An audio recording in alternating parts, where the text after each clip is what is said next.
Derek Wheatley, and welcome to episode 162 of the Weekly podcast. Thank you very much for joining us wherever you are.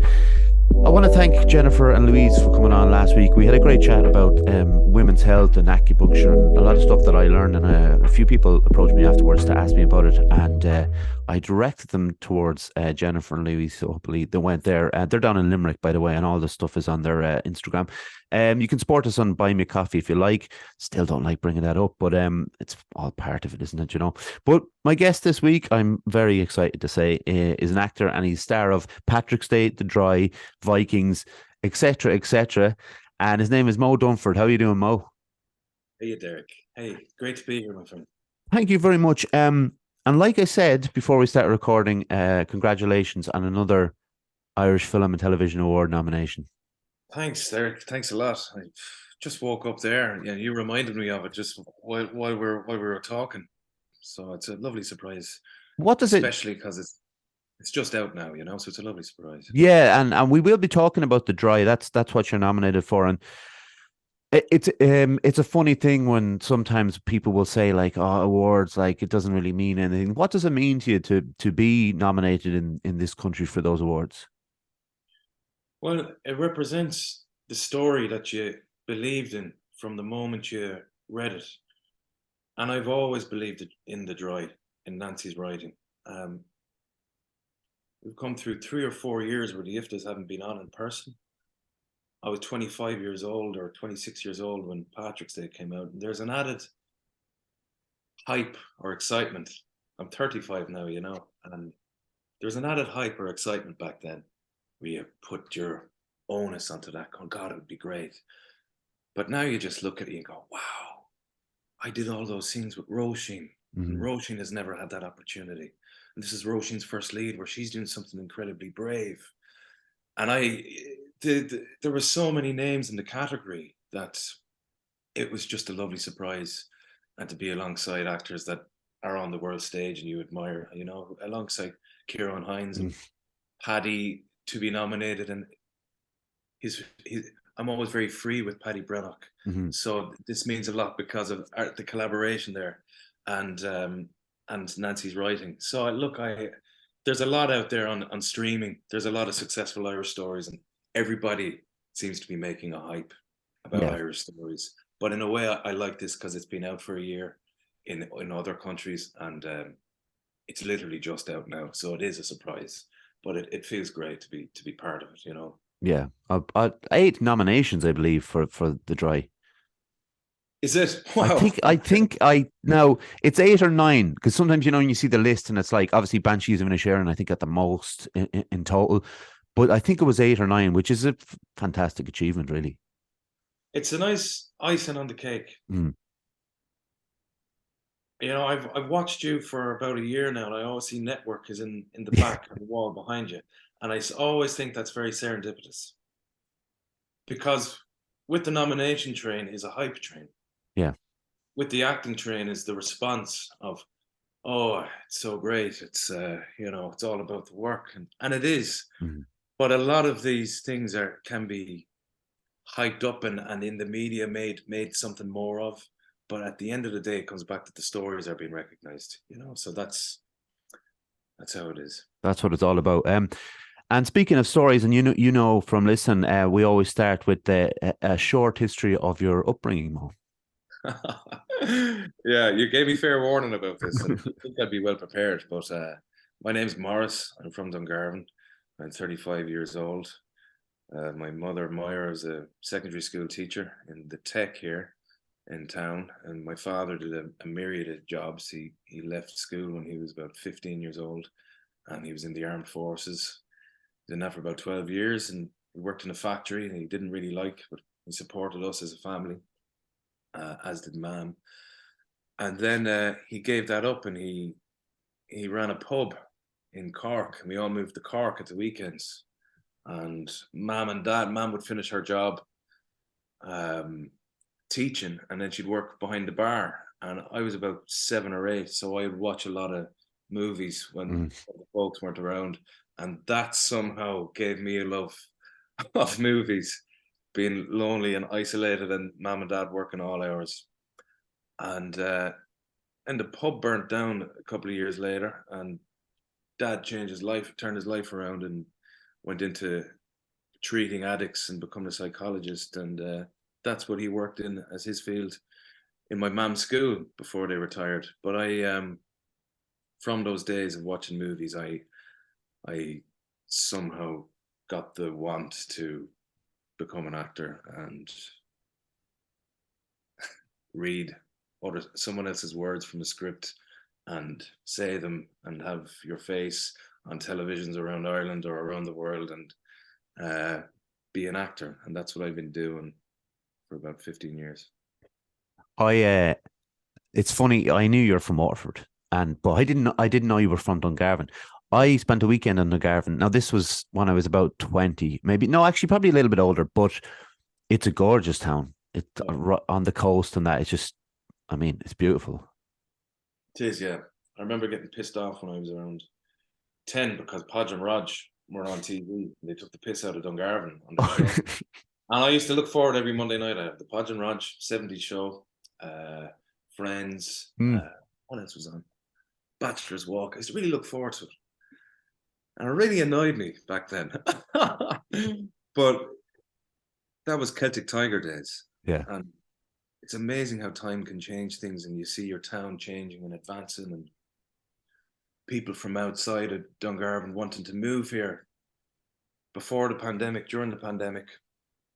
And with that come changes as well in restaurants and hospitality and how hospitality changes. But I've always loved Dungarvan for the people. I love the geography of it, as you said, beside the water. I love the peace and the nature and the trees, and I love the boats in the harbour. And I've always loved the people. I've always found them to be very real and not spoiled, and they love their town. So yeah, it's a good place to be from. Yeah, for sure.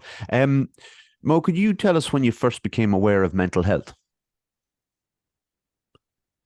I think when I was in primary school, we had this poem given to us in Irish class. And it was about a fella who gets on a bus. I can't remember the name of it, Derek, but it's probably called The Passenger or the Bus, Osquilga. But he was wearing his pajamas, and he gets on the bus, and he sits down in his seat, and there's a mother and her young son sitting opposite this fella. I remember reading it with the lads, and it described the guy smiling to himself. And you don't know why he's smiling. You don't know why he's wearing his pajamas. But it was people's reaction and the little boy smiling at the man. And suddenly the mother's reaction became fearful in the story. And that fear led to a reaction which was, what's going on? How do I control this? How do I protect my son from this crazy man? And that fear spread to the other people on the bus. And while the bus is going on its journey and people are getting on and off, the man is still smiling. I think there might have been a reference to him. He might have pissed himself. I'm not sure. I could be making that up. But random description. But suddenly the bus is freaking out, and everyone on the bus is freaking out. And the story ends, and our teacher said, well, that's what happens to people when they're older. They call it mental health. And we looked at each other, and I thought, mental health? I thought health was just physical health, looking after your body. A thing called mental health. What was going on with your man on the bus? So that was my first memory. Yeah. Of going, what's it like when you get older? Or what do people go through? Or how do people react? How do people react to this unknown entity? And I grew up in the 90s, obviously, and had a great childhood. And a lot of it was about being strong and proving yourself or being strong and being fit or running around and you didn't pay much attention to that. But when you became a teenager, you heard of people being depressed. It wasn't talked about so much. People didn't talk about depression. They didn't talk about mental health. Or if they did, it would be somewhat in a bad way. Yeah. It could be about the good way, about the benefits of looking after your mental health. And I was 15 years old. I'm 35 now, and a family member had a breakdown, and that's when it really hit me. And I found it very difficult, and I went through a lot of confusion and anger at the world because I never knew it was in my family. Mm-hmm. I do now, but I also know it's in everybody's family. I also know that it's a trial and a journey, everybody's personal journey that they all go through. And, that's when it hit me personally. So there's two stories there. The first time I was kind of introduced to your work, Mo, was the film Patrick's Day, and my relationship with it. And it was funny. I put it up on my Facebook page the other day, or Instagram, and you reposted for 10 years ago. And I saw it when it came out, immediately when it came out on DVD, because it'd been reviewed by, I think, maybe Donald Clark possibly, and I liked a lot of the films he seemed to like. So I said, right, I'll get this when it comes out. And recently, well, not recently, about a year ago, I was doing a list. I wanted to make an episode about mental health on film, which we've just discussed actually before we start recording. But that idea of how it's treated well and then it's treated poorly, and trying to find something in between. And one of the first, if not the first on the list, was Patrick's Day as something that was treated well. When you initially saw the script for Patrick's Day, why did you want to take on the character of Patrick? Because it reminded me of the fear I saw from the people on the bus. It reminded me of people I knew. It reminded me of my family member who I was am very, very close to. And it reminded me of myself. Mm-hmm. And it spoke to me going, Jesus, this is what people aren't able to talk about. But this writer director is really getting. Because when I read it, I thought, okay, like yourself, movies are movies. They can do the Hollywood version. I said, Yeah. okay, let's wait and see where they get this wrong. But I was aware of this guy. I was aware of Terry McMahon. And I said, well, this is going to be interesting. And then I read it and I said, wow. And I was so moved. And I remember speaking. I remember saying a prayer. I remember talking to God. I remember going, thank you. I get to go for the part and audition. Yeah. I remember going, thank you. Thank you for someone getting it. Thank you for someone describing this person's journey, his struggles, to want to reach out and be his best self,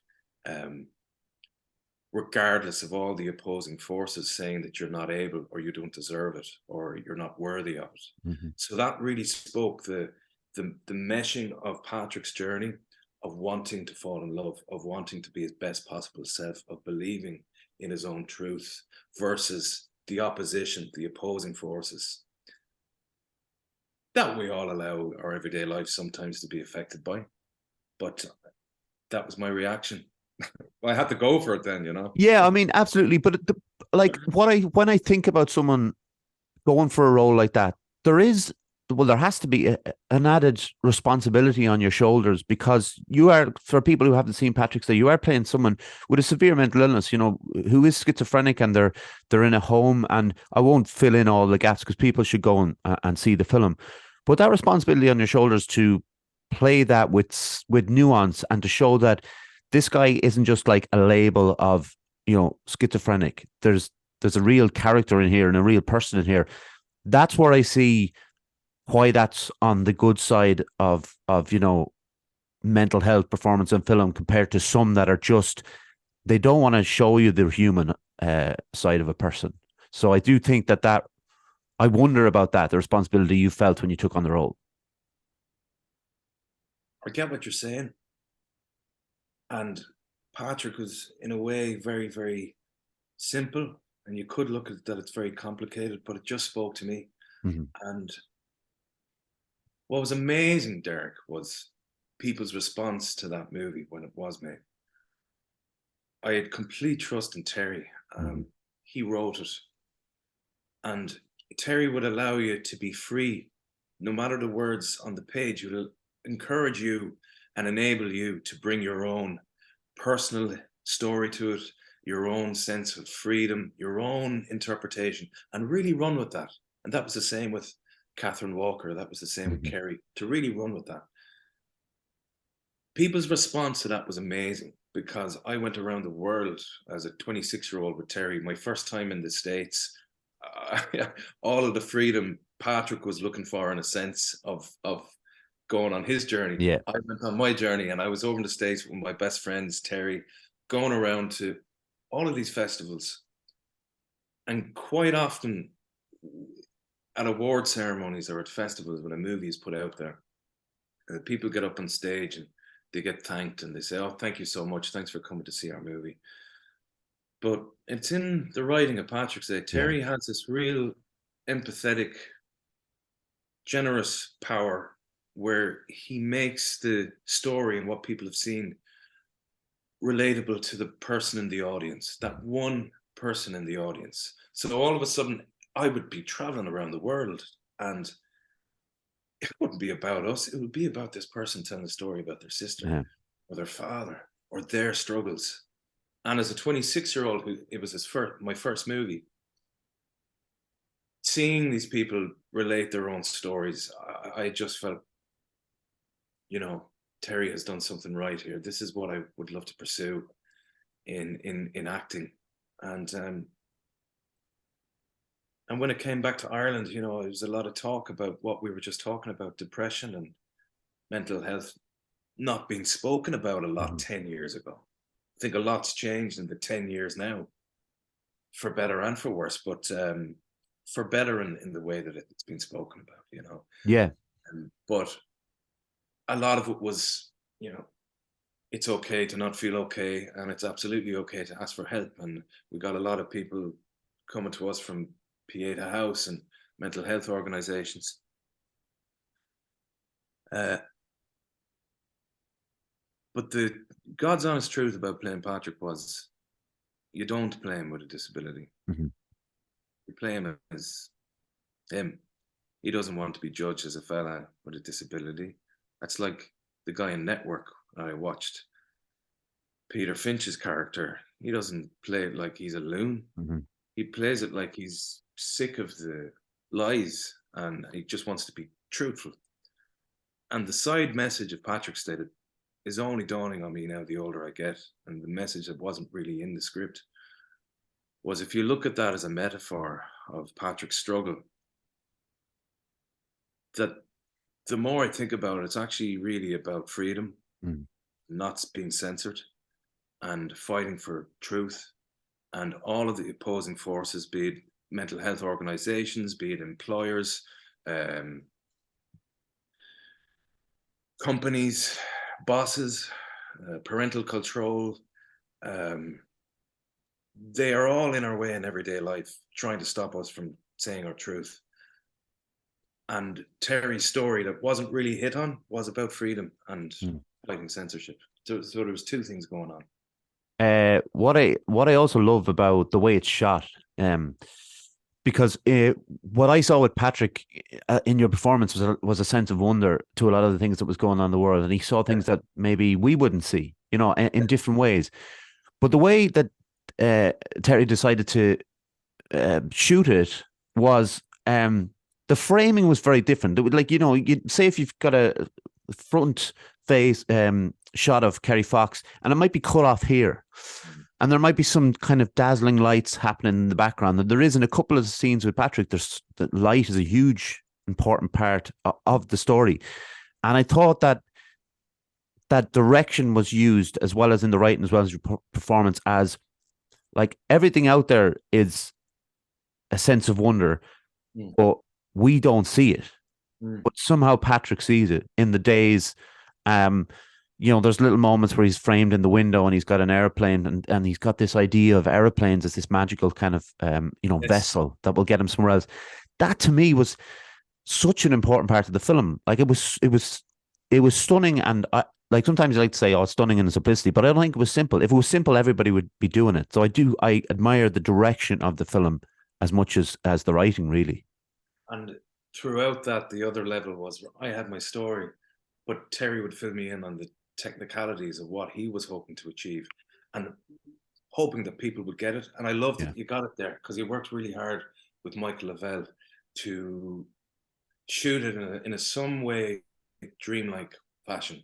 So we had a few inspirations. We'd Punch Drunk Love. We had One Flew Over the Cuckoo's Nest. Yeah. We had, oh Jesus, what was the other one? It'll come to me. But even the idea of Patrick's Day in green, white, and gold, it's shot with 3 different color palettes: green, white, gold. A green hue for the early stages where he's on the St. Patrick's Day parade and the nationalism. A white hue for the hospital for when he's on meds and everything is subdued and everything is more, quite frankly, disturbing. Yeah. And there's an orangeness as well later on. I don't know, was that for hope, or was it for danger, or was it for dreams? And even the sparkly bits you're talking about going on in the background. Terry wanted to play with the idea of dreams and what's reality, and how scary is it to be in someone's mind if they are seeing something that they believe to be real, but they're not 100% sure if it is, because they're being told it's not real. Yeah. They're being told you can't achieve this because you're crazy. So Terry wanted to play with that with Michael, how they shot it, to give that impression. So I'm glad you got that, mate. If I go deep about it, I just, it was 10 years ago, and I still to this day, I remember walking up before St. Patrick's Day parade, going for a walk with my newfound best friend Terry, and him bring me to O'Connell Street, make me walk around Dublin, and looking at the neon lights and looking at the advertisements on the billboards, and he goes, "Mo, look at them. You're about to start shooting. Look up at them fucking lights." Because I get it, man. Why? I'm looking at the lights. Why? He goes, "Imagine what Patrick would feel looking at those neon lights. Imagine what would be going through his head. Get out of your head of how you look at the world and look."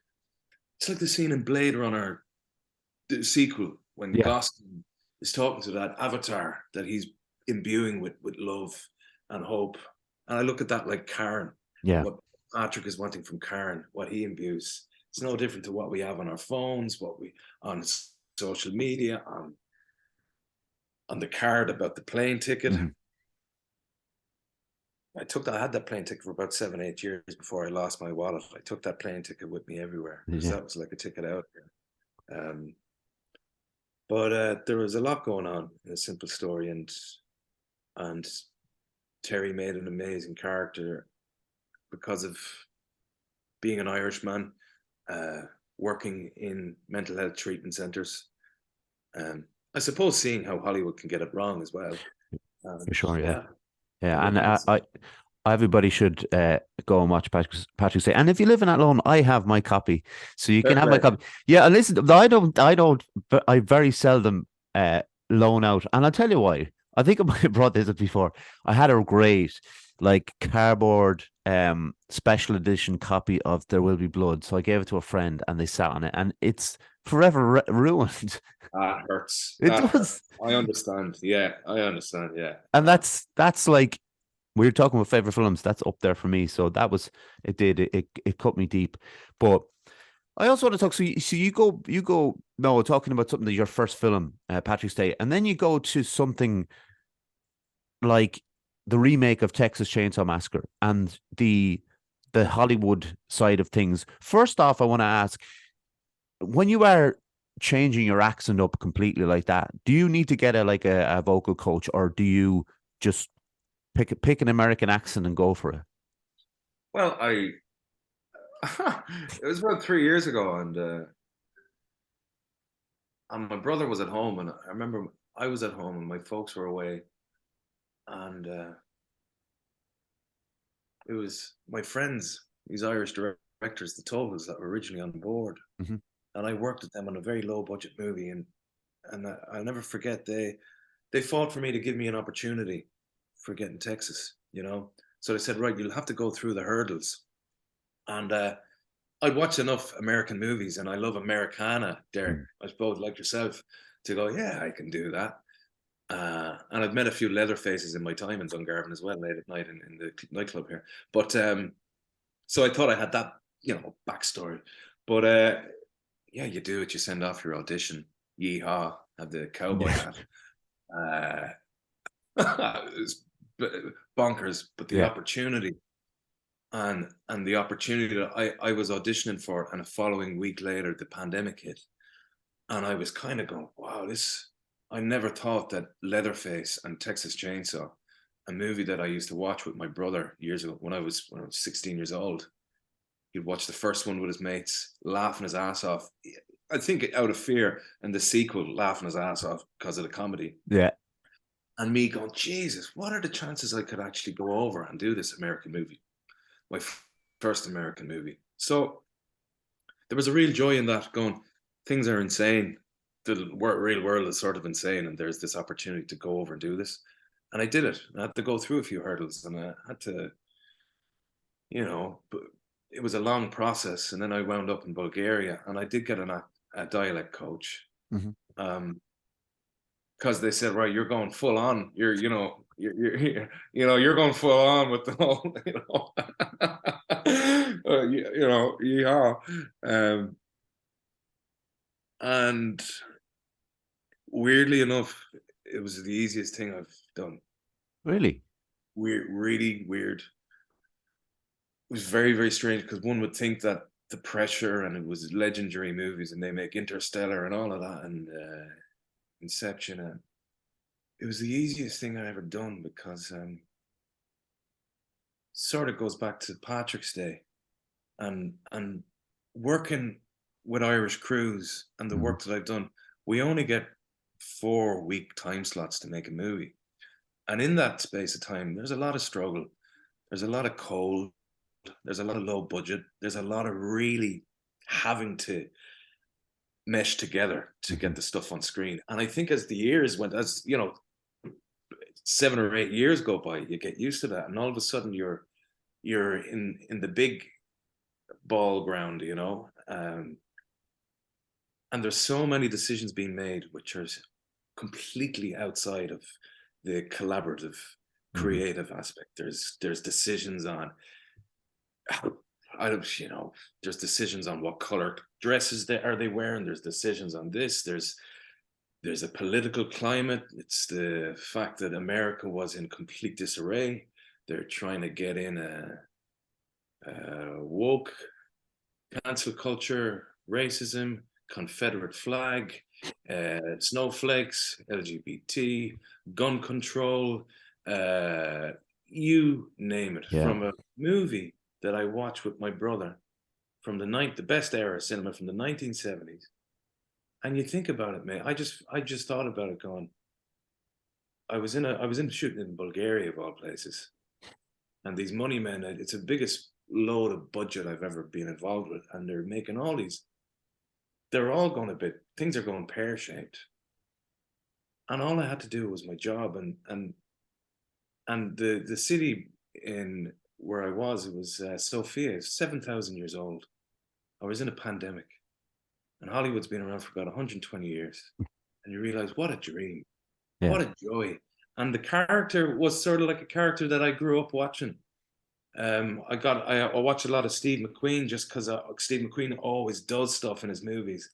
Even in Bullet, when he gets into a car, he's always doing a bit of business or passing a coat back, always doing something. And I just thought, just like Patrick said, this isn't so much about the guy, it's about what people say about him. And let's be honest, it's only about a 69-minute movie. I'm only in it for half of it. So, I mean, it's a lot about their judgments, and the world is full of judgments these days. And why not just play a guy who's an old Western sort of guy? And I had a lot of fun doing that.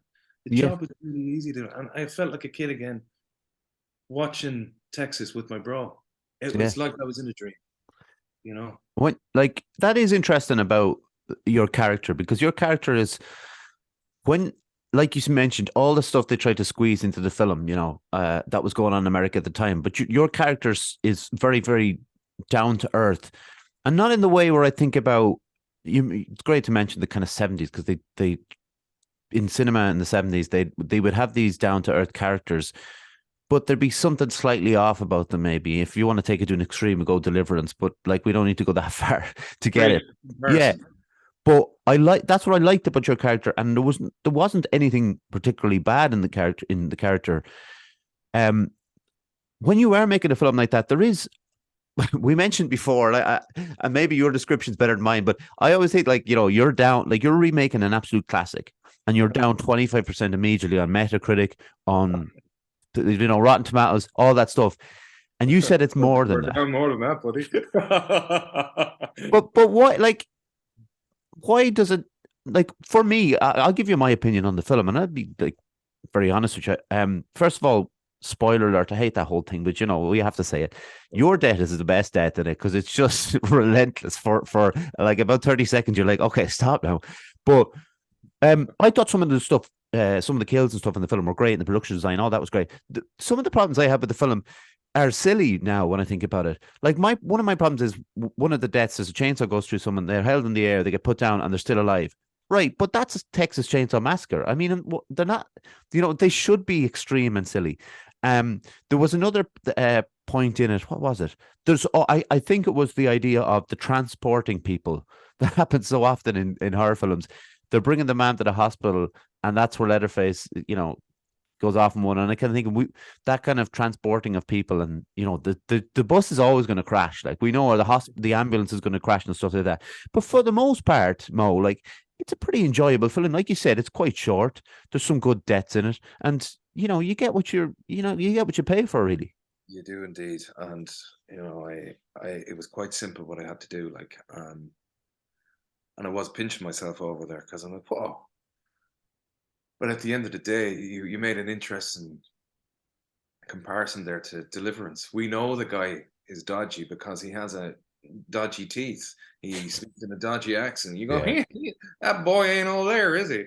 Let's talk about the very first hitchhiker in the original Texas Chainsaw. Amazing performance. What does he have? A huge birthmark. Telling, dodgy. Yeah. So my guy was originally written as had a birthmark, right? Oh. I think there was talk that he was going to be Leatherface's half brother. Now, I don't know how old I look, but Leatherface is 70 odd, so Yeah, I'm he's not a good age. But and people try to get in so much. The Yeah. world is different. Horror movies are different. Jump scares are this new thing. That we relied on. But judgment is a huge thing where the first thing that happens to the character, I don't know, was it intentional, but he gets accused and judged. The very first time, and I don't know, was it intentional to have the so-called younger snowflakes to be not all that relatable? But I find in these days, trying to box tick so many things into your stories can really explode in your face. Yeah. And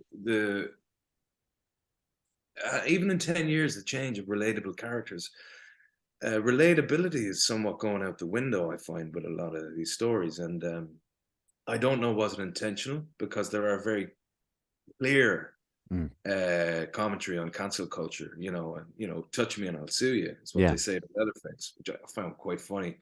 But I just had to keep it very simple. And, I did have a joy with that. But no more than Network, my friend, I realized, oh boy, I'm so proud of the work of the people I've worked with in Ireland, because you sort of, when you spend so much time trying to get to a place, and then you start working there for a few months and you go, wow, it's not everything I imagined. There's a lot of confusion in this country these people are from. And there's a lot of, it's like the big companies in Network. We get this in, this will get this will get this tick, we'll get this in the movie. Just had to take it handy, and it was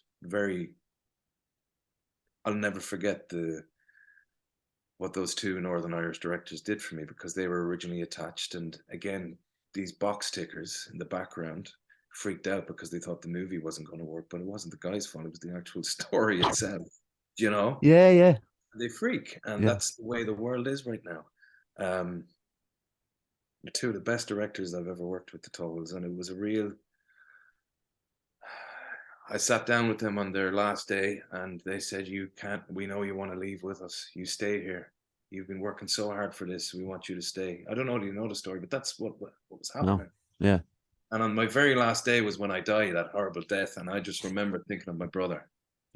Watching that movie, thinking of my two friends that gave me the opportunity, and I was singing Raglan Road I hadn't a care in the world. I was on the ground in a pool of sticky blood, leatherface, going to town, Yeah. and just, I'm going home tomorrow. Don't care. The world is in a mad place. I'm going Yeah.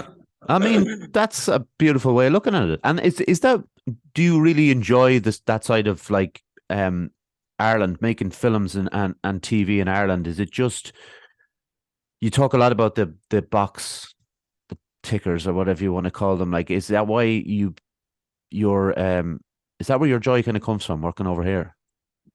I've loved collaborating. Mm-hmm. I've been so lucky, Derek, with the people I've worked with since working with Terry. I mean, really loved it, and the Mm. process and the work before. The work beforehand, the prep, I really like, because that's your own thing that you do. Yeah. It's no different to you prepping your interviews, Mm. or when you enjoy something and you give something, it's you get back.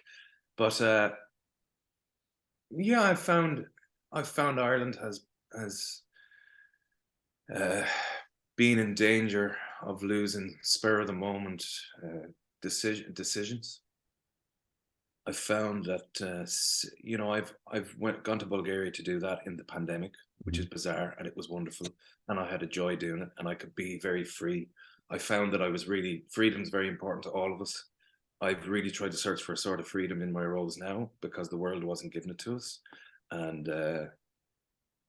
there's chaotic freedom, which is unhealthy, and there's responsible freedom. So I try and go about it in a good way. But I worked in Spain last year with a bunch of people, and they give you a hug every morning, and you all go to town, and you actors from all over the world, and there's no egos involved. You're asking each other, "Hey, what's your favorite color? Hey, what's your favorite food?" And you just go to town. It's like play, and that's what it's about. I love that. But since coming back to Ireland, I have found that there's a bit of fear Right. coming into life, coming into set etiquette. I have, and I've no fear in saying that. Yeah. I've felt it.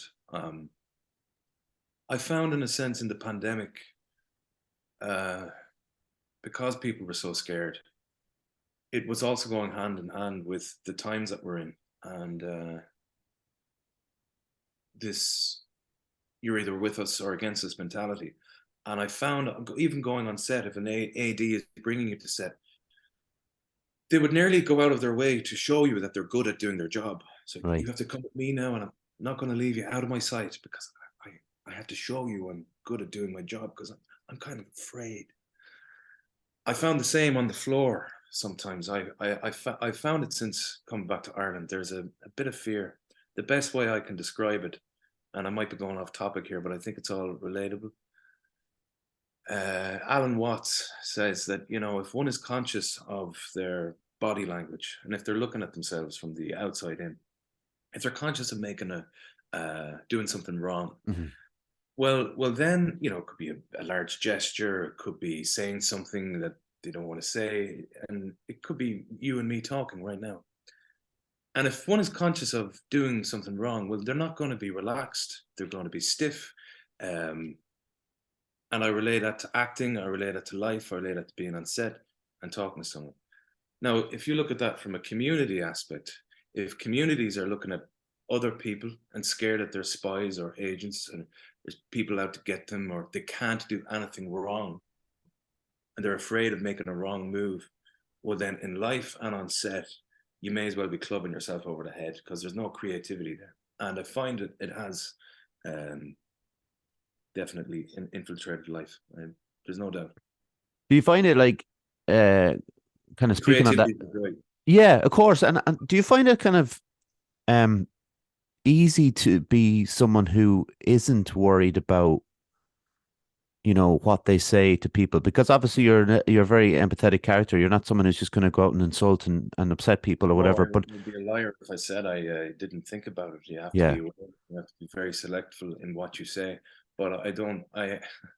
Jesus, that network thing is speaking to me. I'll block it off here. yeah, I know. Yeah, it's amazing. I act. I've been acting for 15 years. Acting is about bringing out truth. You don't want to be a liar in your real life, and truth is important, because it's all we have. And connection and creativity is really everything. And when I think of being a 15-year-old kid who wanted to express himself and being afraid of the voices in school or in secondary school to go, "Mm." And I think of wanting to be an actor because I was so scared or confused and vulnerable as a kid. Vulnerable. I wouldn't like anybody unnecessarily suffering. And there's a lot of people who are afraid. And we are all talking about how important it is to connect. But in many ways, this whole stigma of mental health, it's gotten so much better, but it's actually gotten a lot worse because Mhm. people are afraid of saying how vulnerable they are still. And that's why I feel it's uh, it's important for the individual. What I'm obviously, since I started doing this podcast, and I'd written blogs and stuff about it before I started doing the podcast about mental health. Um, when people approach me about it, there is a certain, I'm not with everybody, but I'd say with most people, it's almost like the idea of someone sidling up to you and saying, listen, and it's brilliant that they're coming to me. I always find it great that they are talking to someone, but I do sense that we still have that kind of weight on our shoulders, as if there is still a certain amount of shame that I'm weak because I'm having some worries, or I'm weak that I'm, feeling depressed or down. I And that's kind of coming off of what you're saying. Like, it's great that we're talking, but there is still a lot there There that is. and like, why did you? Because when I first started talking to you was last summer, actually, the first time I contacted you, and you were immediately up for the chat, more to do about mental health than about films and your work and things like that. Why is this important for you to talk about it? Because I can talk about that any day of the week, about the other stuff. And I really value what you do. Um, and I know a lot of other people do, and I want to have an interaction. I think it's really positive, and I want to support you, and I want to have an over and back. And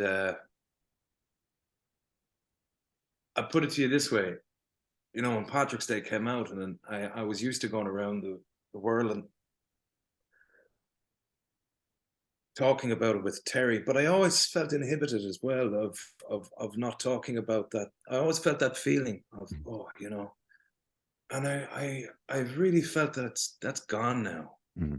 And there are ways in which people talk about it. When I came to Ireland, I was on the Late Late Show, and in these days it's like, again, network script versus going off the script. Yeah. When we stay on the script, there's a narrative, and there's a narrative as how people will talk. And when people get off the script, and I really believe this, as a community or friends to friends or on their own, when they get off the script, life can be beautiful. You let go of shame. You can talk openly about your past. And the researchers, and I have friends who go on the show and make appearances all the time. And I just say, so when did the researcher try to get the it factor off you? And they're like, yeah, how'd you know about that? I said, well, because they're on a script. They've Yeah. been told. Yeah, they've been told. You talk about something and you say, you mentioned the word mental health and that you had someone who struggled with it. And the researcher immediately go, oh, are you saying that you had problems with mental health Yeah. in the past? Or are you willing to talk about someone in your family? And you know what?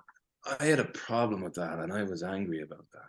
And I never liked that because I protect me, I protect my family, and I can talk about all of these things very openly. But I never liked being asked when the movie comes out, oh, so tell me who you know that's suffering with mental health. Yeah. I think the problem there is how it's asked and how it's brought up, and it leads to a big problem with how people talk about it Mm-hmm. because it is this put on put in a box sort of mentality. And I believe I said, don't we all? Yeah. Doesn't everyone? I think I said that then 8 years ago. And I don't have a hang up over because 15 when I was struggling with all of this and in myself. There's one thing talking about your father or your cousin or that. You got to look inwards. Yeah. You got to look inwards. And there's so much negating people. There's so much not giving people a second chance. There's so much these days of not believing in the power of having your rock bottom. Mm-hmm. And a rock bottom, you know this, can be powerful. Mm-hmm. But people like to go, no, it's you or me, or we'll cancel you, or it's this big thing. That's why it's important to me. Yeah. You know, you mentioned about fear, Mo, and that's a great point about fear as well, because fear is, when I was at my very lowest, or when I'm really in a low these days, you know, I have the kind of bipolar lows, and you know, they come and go, and they're not there as much as they used to be, thankfully. But there's a fear there which is unpleasant. Obviously, you don't want it and stuff. But when you mentioned fear with creativity, I think that's a necessary when you are creating something. I mean, there has to be. I often think of when you think of a genius, like, I don't know, if we talk about someone like David Byrne, you know, Talking Heads, and I honestly think he's a genius for what he was doing at the time, and people try to mimic him now, but nobody quite gets it. But I do think that, like, when you see him talking about stuff like fear and things, he let the fear kind of breathe within the music. He literally had an album called Fear of Music, but he let the fear breathe in the music that allowed him to be creative outside of the box of what was happening. So you take a certain thing with music, or with films and any kind of art, really. I think there has to be a certain amount of fear in the work. If you look at Edvard Munch's Scream, it's literally about fear, you know, and it's my favorite painting. But you're the one who mentioned it with creativity. There has to be an element of fear with that, but you don't want it following around the rest of your day, you know, the rest of your life. No. That's healthy fear. Yeah. That's healthy fear. That's challenging yourself.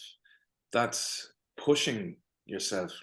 I mean, the amount of times I was told in school, you can't do that. Mm. You can't do that. It's not in the curriculum. You need the points for that. Yeah. And all this stuff was going on, and people were putting an onus on success and finishing school and going to college and and that's cool. That's fine. You find something you like, and if you can help others or use what you like to do that, well, that's purpose. Mm. But having a fear to achieve your purpose, that's a great thing. Yeah. Because there's growth in that. What I'm trying to say, Derek, is there's no point in, you know, being negative about this. I'm just trying to say the way of the world and why I feel people might be genuinely afraid. Of course, yeah. Is the unhealthy fear. Yeah.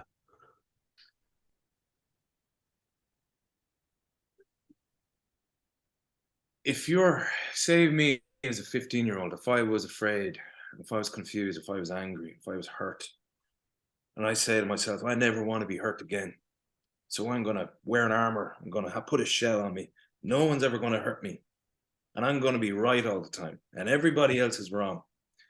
Everyone else is wrong, and how dare you question me? The flip side of that is vulnerability. Mm-hmm. Because vulnerability is an open wound. I have no fear of showing you that I am flawed. I've been scared. I have had open wounds. I carry them. But let's share. Mm. And I'm not going to cancel you. I'm not going to judge you. I'm going to try and help and support. But the vulnerability is key to creativity. And the vulnerability is growth. And without that, we can't grow. So if we're going to be right all the time, people are losing their minds, man. And I have no fear in saying it. Yeah. Because people are losing their minds in this time. I found it growing up, but I found it especially in this time because people are scared shitless. Mm. And I've seen it over being right. No one's wrong. And it's in here. It's individually. You know, I know we're not talking about movies now, but this is what I'm feeling about the world. This is joy for me because it's just important that life can be a whole lot more beautiful if we believe in the idea of second chances and empathy and cultivating some love. I know it's easy to say, but we have had enough of being told. The hardest thing for me about the pandemic was the family versus family, friends versus Hmm. friends. The I disagree with you. How dare your idea be even a little bit different to mine? I thought we're people that it's okay if we have different ideas to one another. You know, I keep looking at that network thing on Twitter, get out of my head. The right and wrong thing. Yeah. Everybody's right because they're afraid of being wrong. They're afraid of their whole life value and their whole way of living life. If that's questioned, how dare you? You Yeah. know, Yeah. and the feeling I get over time and is there's a lot of anger, and we we are complicit in a lot, and we have been complicit for many years. Um, and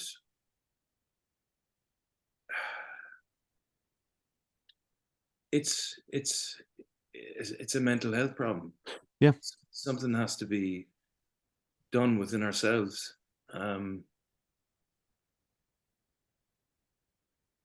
Complicit in this will all be over in 2 weeks, and then you look at it and go, "Wow, is this a movie I'm living in?" And then you hear a phrase on the TV going, "There's no fate but what we make," and you go, "Is that James Cameron?" And then you go, "Oh, in 2 weeks this will be over and everything will be better." And 2 years go by and it's over and nothing's better and everyone's more angry than ever.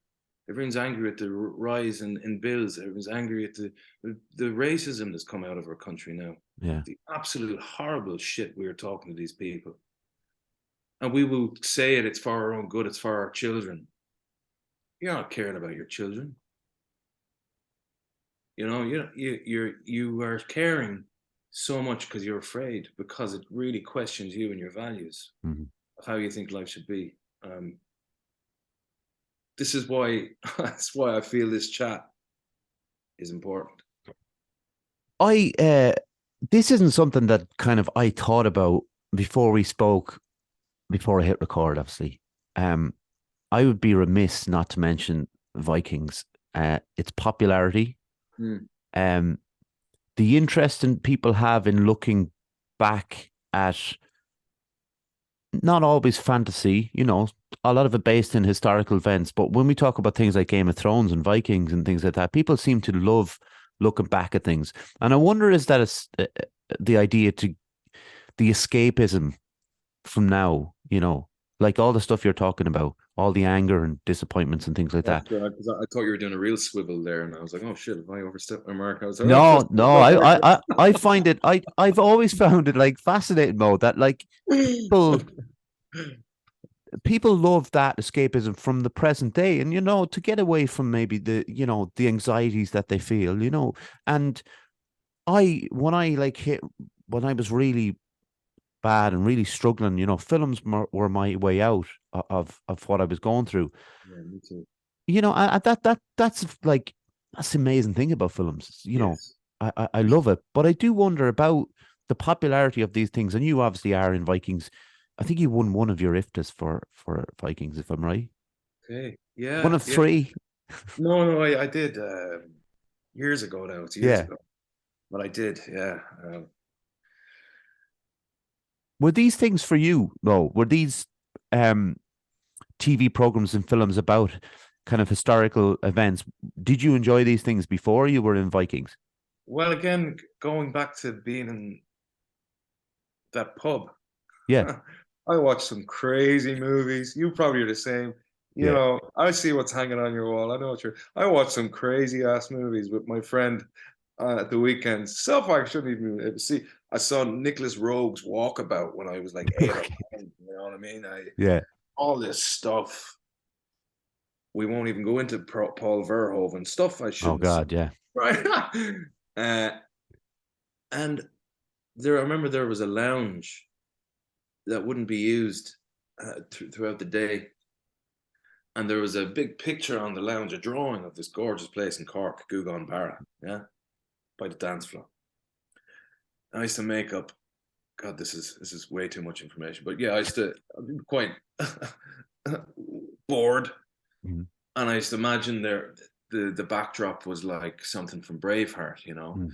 And I grew up watching the Ernst Borgnine, Kirk Douglas Vikings Yeah. movie, you know, and being conscious watching it with my folks, going, "Hey, well, Braveheart was shot in Ireland." I go, yeah, wow. And Michael Collins as well. My uncle wasn't Michael Collins. His Oh, name's right. Liam Destack, and he played Austin Stack, Deb's right hand man in Michael Yeah. Collins. I remember Uncle Liam coming back home and go, "There's your man from Michael Collins." I go, "Wow, how'd you do that? How would one become an actor? What? This is made in Ireland." And and he gave me a lot of drive and inspiration and support, you know, of doing something different. And suddenly I'm out of drama college, and I'm working with Morgan O'Sullivan, who produced Braveheart, and I'm on Vikings, and it's all in Wicklow, and Mm. these big shows are in Wicklow, and you're working with all these carpenters and electricians. And I say that because their part-time job is being an extra as a horseman, but their real Right. job is carpenters, and you know, they all their bellies out, and you know, like half the costumes wouldn't even fit them, but they'd be so much crack to hang out with, Yeah. so much crack, and you're on a horse and you're living your boyhood dream, and the joy of it was knowing that it was shown around the world. And I still, like, to this day, and a lot of people have come up after the pandemic and during, saying that Vikings was a show, and they've made a new Vikings Mhm. because it became so successful. It was like a tap, you turn it on and money would come out. But people say Vikings was a show that would get them interested in history and the history of their country. So it Yeah. could be Spaniards, Brazilians, and they go, "Oh, I had to look up my history and how the Vikings came to us." And I looked up Ireland, and suddenly I'm chatting to these people I don't know, and it would be about history. And they were like, "Where was that shot? Iceland?" I was like, "No, I was all Ireland." And Yeah. they're like, "No way." So yeah, that was always lovely chatting. You know, that was lovely. Um, and it is a good show to take you away from for a bit of escapism. It Yeah. certainly is. Yeah, I've heard that it's a great show to watch during the pandemic. Um, in a weird way, like The Walking Dead, but maybe less so in the pandemic for Walking Dead. Yeah. I was. It's because it seemed. I think a lot of things that were seen during the pandemic were binged. Because we had time to maybe binge a whole TV show, and like, um, you mentioned The Dry as a good example of something that you can binge. You mentioned it's 25 minutes an episode. Um, my naivety, I guess, to do with TV shows, I was telling Mo I didn't know it was all on RT Player, but it is now. But there's two. There was two that came out just actually as we're talking last Tuesday and stuff like that. Um, but I can see what you mean about something like The Dry, actually, because I know that's quite a jump from Vikings to The Dry. There's nothing in common in a sense, but what I really liked about The Dry, and we've discussed it already, family dynamics, a lot of it to do with shame, a lot of it to do with guilt, secrets that go on. Um, it's a brilliantly written television show. I think you'll attest to that. And again, I often wonder when somebody, and I know you're not a kind of guy that goes waving around the three IFTAs to get jobs and stuff like that, but how do you come across? Wait Because and see. yeah, we'll see how it goes. Where are they? Where are they? Someone could be watching this. It was brilliant. It'd be brilliant if they were just in the background. But but I think like people will want to know, and look, I want to know is how did you come about The Dry? I know you mentioned Paddy Bretnock as someone who's a brilliant collaborator and a person to work with, anyways. But how did The Dry come on your desk? From working with him on Rosie, Ah, and brilliant film as well. like from doing Rosie with Paddy, and again, I was in the pandemic, and um, then you don't know when something's going to come up, and in a lot of ways, it was good because I could concentrate. If an opportunity like an audition came up, I Mhm. could really just focus on it. Um, but The Dry came to me, and like I just got a scene, big long scene about where Jack is telling Shipka, "Go on, have a drink, go on, Yeah. vodka, gin, what do you want?" and I read the scene, and my mother was there, God love her, and I asked her to record it, and Right. because you couldn't really meet people to meet up in the pandemic and ask, and there was something very, the timing of it was very natural, and even though I wasn't sure on the character because I only saw one scene, I knew it was Paddy, and I knew Paddy does something really. It's like what we're saying about collaborating. He doesn't care about any of this stuff. He doesn't care about overthinking. Mm. He doesn't care about what's going on out there. He just cares about that joy, the creative thing. He's so warm as a man that you can feel comfortable to be vulnerable around him in when you're acting, and I loved working with him. So I got to see more of the scripts, and they asked me what were my thoughts, and I did say, look, here, who's your man? Who's this fella? What's going on with this? Because I've been saying no to a lot of stuff that was, these days, a lot of the duality or duplicitous characters are coming in the form of a different type of version of Jack, and I wasn't too sure on it. And I asked to read all the eps, and then I read all. Oh my God, Jesus!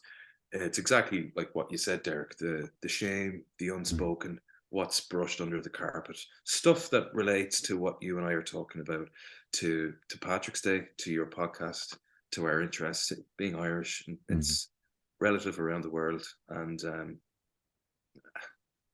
not judging how hard it is to be vulnerable, how hard it is to admit your grief. A lot of it is grief. And the comedy then comes out of our silly Irishness of covering things up. And that's something we all get. Yeah. And I go, oh, wow, Nancy really got something special. I believe in this. I'd gladly play a clown in this project. I've played an alcoholic before in The Dig. It's all relative to mental health. This is all mental health. The scripts they're a joy, and it's clearly coming from someone with experience. And yeah, sign me up. And all of my work was done with Roisin Gallagher, and I just who is excellent in the program. I just working with someone really kind and brave, and you see that it was one of her big opportunities to play a leading role. I don't know if she had, and besides that, a part is a part, and she just gave everything to the nature of AA, being an addict, being an alcoholic. The family are so well cast. It's not your typical Brady Bunch, but there's certainly characters you'd like to pick out and go, oh, this week that's my favorite character. Yeah. Or young Ant. He's my, I love the character of Ant and the relationship of father and son. Working with Kieran Hines, and you know what? Again, with the whole freedom thing, Jack can be a pain in the arse sometimes. I'm well aware of it, but I wouldn't have done it if there weren't opportunities to show some, just a few shades of the character is feeling fed up with his own life and he's not where he should be. And we all meet those characters in everyday life, and there's a bravado. Yeah. And there's what's said in a different way. What's being said isn't what's being said. Bit of a Peter Pan, bit of a pretender, not a pretense. And part of my resistance, and Paddy, having worked with me and Rosie, he knows me. I think he could pick up on my resistance. And if there's resistance there, then that's interesting. Whose decision was the hat? Are you a hat man normally, or am I a hat man? Why? Well, I don't know. It's just because, like, I'm not saying there's anything wrong with the hat man. Don't get me wrong, but it's there. It's there. Your headphones are there. Oh, look, you know what? Actually, the funny thing about these headphones are they're like I did an episode. This is weird actually because you bring it up, because I don't often. If you look back, I've done about 4 episodes without the headphones. I've used like earphones. These are like a little bit of a security blanket or something. Do you ever get that? Like, yeah. Well, it's almost like, it's not like I was anxious before this or anything like that, actually, because I chat to you and stuff. I've been anxious before some of them. But it's like, if I don't have these on, it feels kind of weird. I don't even find them comfortable or anything. It's the odd thing about it. Hey, well then there's your answer. That's the hat. This is the hat. So maybe, well, then you made like I think it's fair enough. But that's the answer. Yeah, The hat is a security blanket for a guy who doesn't. Uh, if you look at his deep down, he doesn't feel secure in himself. yeah. He's inspired by all of these, just like we are. He's inspired by 1970s movies. He has his heroes, but he's not fully himself. And that's something I wanted to get into because when are we ever completely ourselves? You know. Weirdly enough, I did an episode about that, and I don't have an answer for it as yet. With regards to myself, obviously, I don't have an answer for it, but I don't know. I don't know if this is probably going back to we're talking about fear. I don't know if it's. I'd be a bit fearful about being the same person with everybody. Oh yeah. You know what I mean? It's just like there has to be some sort of protection of Yes. oneself. Yes, I understand that. I understand that there's terms and there's conditions sometimes, but Mhm. as far as I know, I'm loving doing this because it's over and back. And Yeah, your honesty about the headphones, and I get what you mean about the comfort blanket. That's mm. just why I asked about them because that's what Jack feels, you Yeah, know.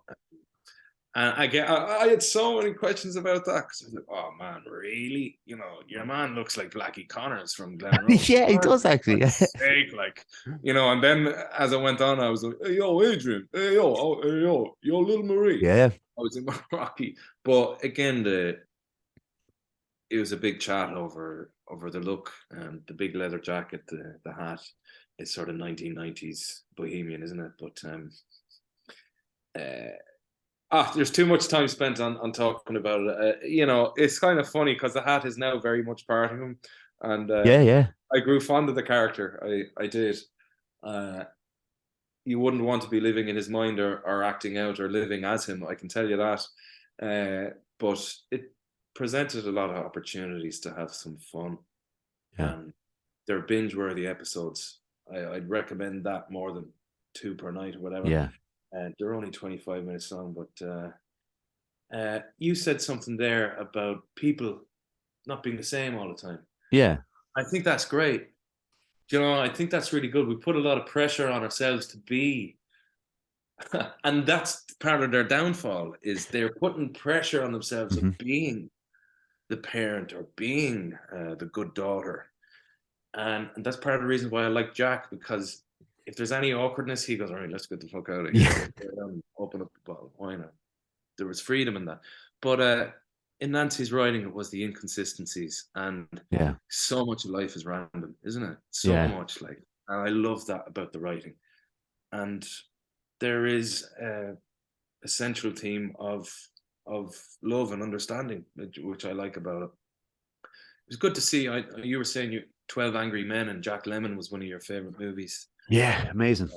You know, when Dad turned his life around, I was on Dame Street going to acting school or play school, whatever you call it, and Dad was going to Trinity, and he was in his 50s and he was living in a camper van.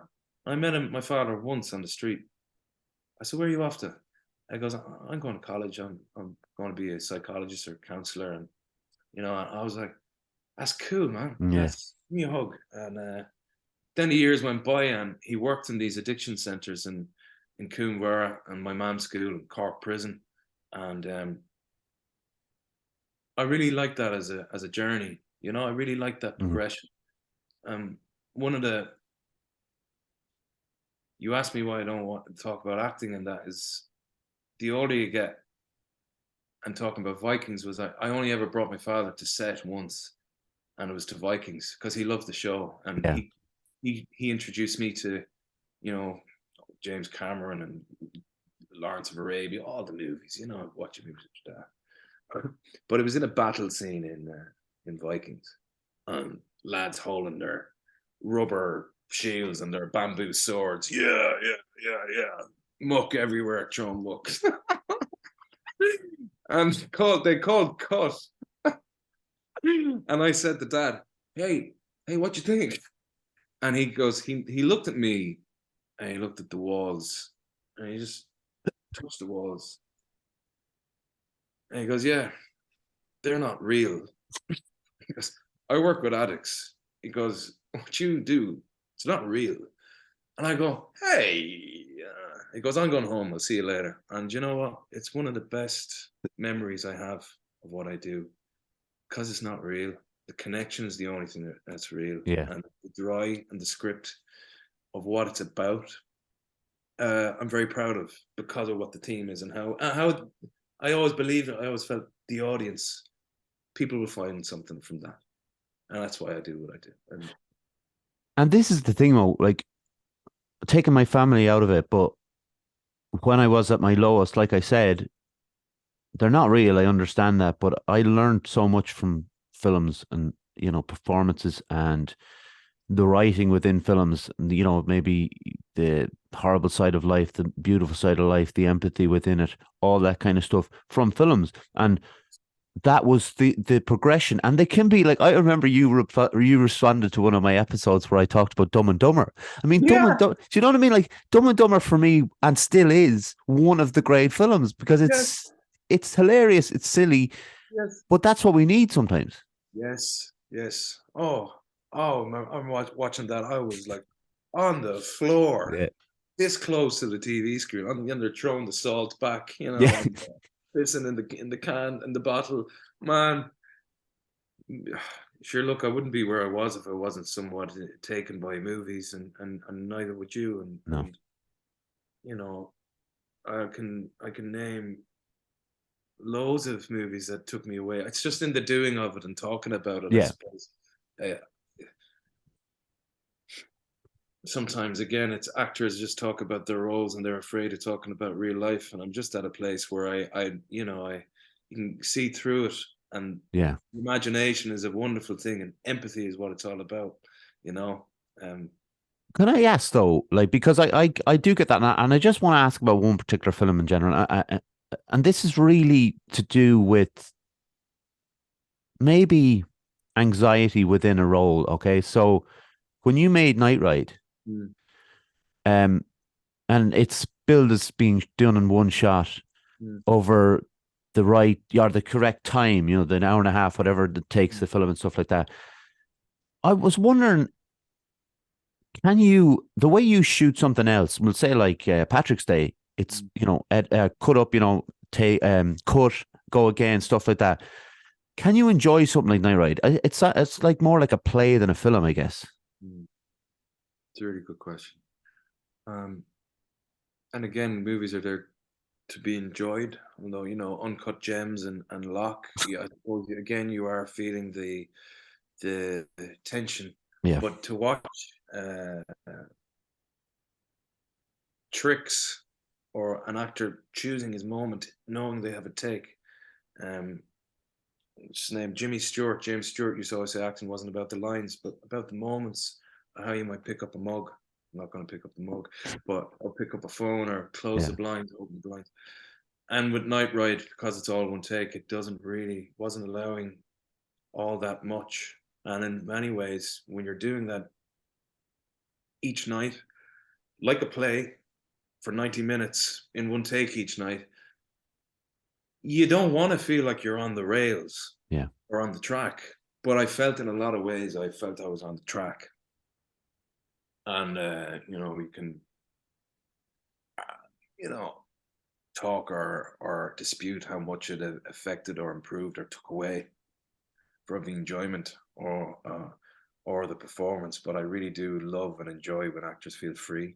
Yeah. And there was a certain pressure on Budge was the character, But yeah. and on me shooting that in the pandemic when we're all being told to stay the hell away from each other.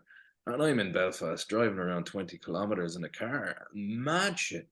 And the irony, and having no one to connect with. Yeah. Sure, the actors were there and it was like a breath of fresh air with them, but I'm reacting to a CD player and I'm Mm. operating the CD player. It's not coming in live. So it's very stressful. Um, and no one really should ever feel stressed. Yeah. And the irony is, I got pulled over by the actual police. I was going to ask you that. Well, people have made a bit, in the selling of a movie or the talk factor. They go, "Oh, did you really get?" And I did. And the irony of that is, I never felt more at ease in my life. I never felt more relaxed because it reminded me being a boyo when I was a teenager and getting into trouble and going, how are you, copper? What can I do? I Mm. was very myself, and I Yeah. felt like I was going off the script. And going off script in life, you know, that moment was kind of a breath of fresh air. And the movie gets a new energy. Yeah. That happens, and you can look at it. Does Budge not believe everything's going to be okay versus believing everything's going to be Yeah. okay? But yeah, I see what you're saying. It added a huge uh, stress to it Yeah. doing that, and I remember saying to the guys at the end, I am happy with the movie, and working with my friend Ben Conway, who wrote it, who were my best friends, and I remember saying to them, give me one more go, because we've got 2 more nights to shoot this, guys. We got that in the can. We've got the one. Give me one more. Come on. Let's do the next one for fun, for shits and giggles. Come on. And the guys were like, look, we've just been told, security has told us that our cars are going to be set on fire. They're going to be thrown all sorts at us if we arrive at the estate tomorrow. Let's take what we got. So what you have is a very restrained performance, and it can be, all I can put it on, it wasn't just Budge who was feeling under pressure, and that can take from it and add to it. But having the option of another take on my following project, I was like, thank Jesus.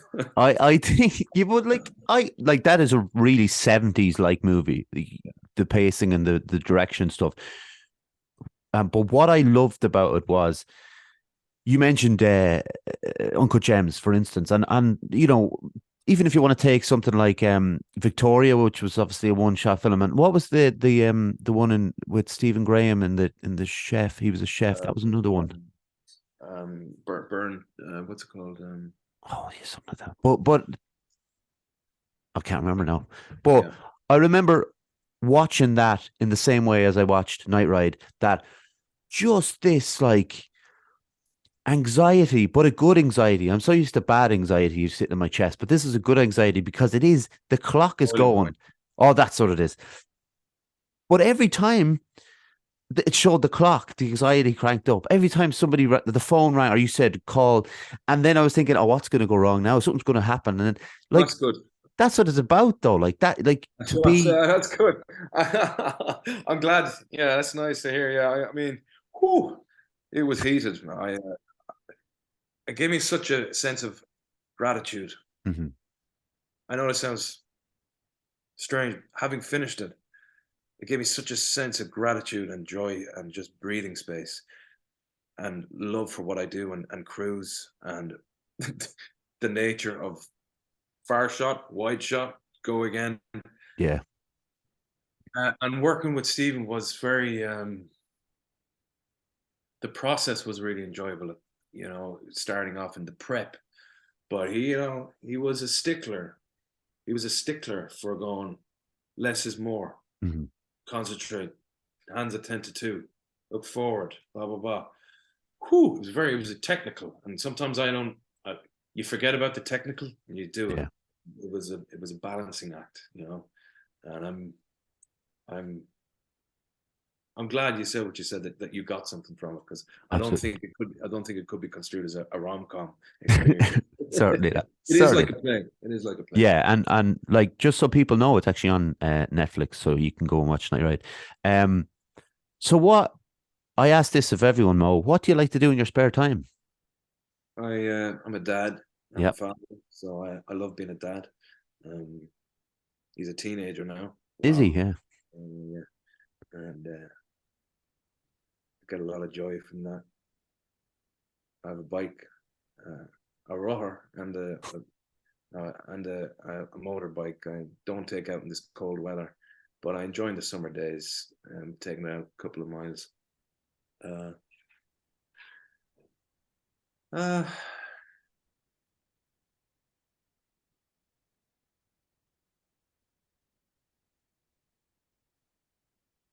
Peace is yeah, more important to me than it ever has been, and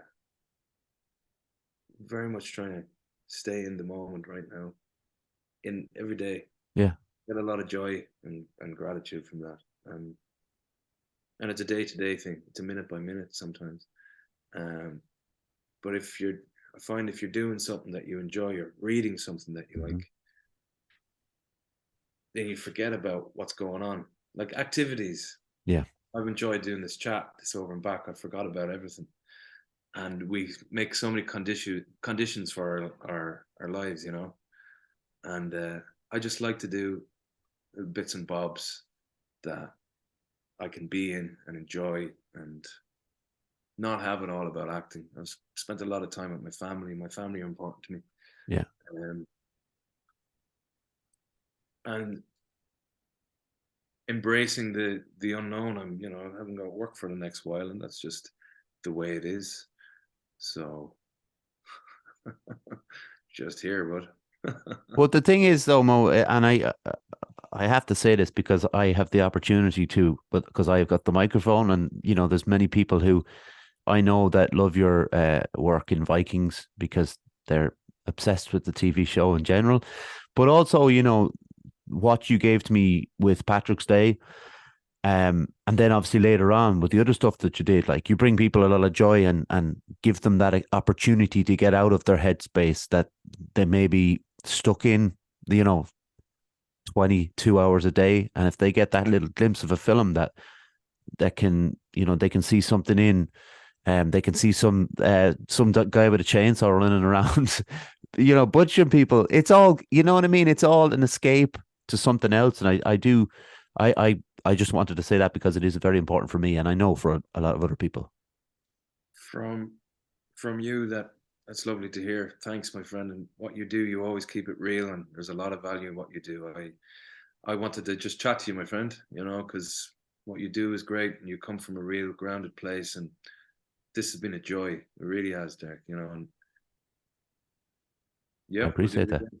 Yeah, we will, and next time we're going to do it in person. And I wanted to do that today. yeah, no, I didn't want to say it unless Mo said it, but we were for half an hour. Mo was a road trip, as you called it, got a gun down here and have a chat. But next time we'll definitely get a chat, and I think Absolutely. we could talk. Like the funny thing is, before we turn on, I think we could talk about network for 3 hours and just make. Mate. Oh, mate. So I think that yeah, that would be a pleasure. And Mo, if you wouldn't mind sticking We around with me, already are. We already are talking about network, but yeah, we'll do it look, properly. it's so funny how you could when you're chatting, how you could go back to network and come back out of it, and it I'm shows the staring you right power. in the face. Yeah, but not many people can connect that with the themes that we were talking about, and I think that's speaking of the power of films and stuff. But Mo, stick with Well, me. you orchestrate that, and you facilitating the podcast about mental health and your imagination and love of movies and engagement and connection. That's the balance, Yeah. and in a way, the themes of network are all about what you're talking about with Patrick's Day and everyday life. 100%. But basically watch everything Yeah. we've talked about today. That's the best thing to do. Listen, I also have to thank people before we go on, and I'll get a photo with you, Mo, and stuff like that, and we'll close it out. All right. Yeah. Do I have to Yeah, drive up to get that? Look. have to get a photo. It's I've got a photo of every guest, and I'm not gonna replace network, but maybe put it up here. But I'm gonna put it somewhere of a mural of all the people that have come on, and it'd be really kind of special thing to do. But I'll also thank John for doing all the tech stuff as he always has done for all 162 episodes. I always thank my family, my mum, my dad, my granddad, Jaron Calvin for the music and the logo. Oh, we're on all the usual places: YouTube, Facebook, Instagram, Twitter. As you can find Mo on Twitter and Instagram and Facebook. We're also on Apple, Spotify, Google Podcasts, Anchor, all the podcast platforms. To the people listening and watching, thank you all so much for doing Thank you so. all. Yeah, for sure. And once again, Mo, thanks so much. I hope we do this every year. I really do. That sounds like a plan Really to do. me. And I'll share this away and I'll always be supporting you. What you do is great. So thank you. I appreciate that, Mo. Everyone else, take care. We'll be back next week. Bye. God bless.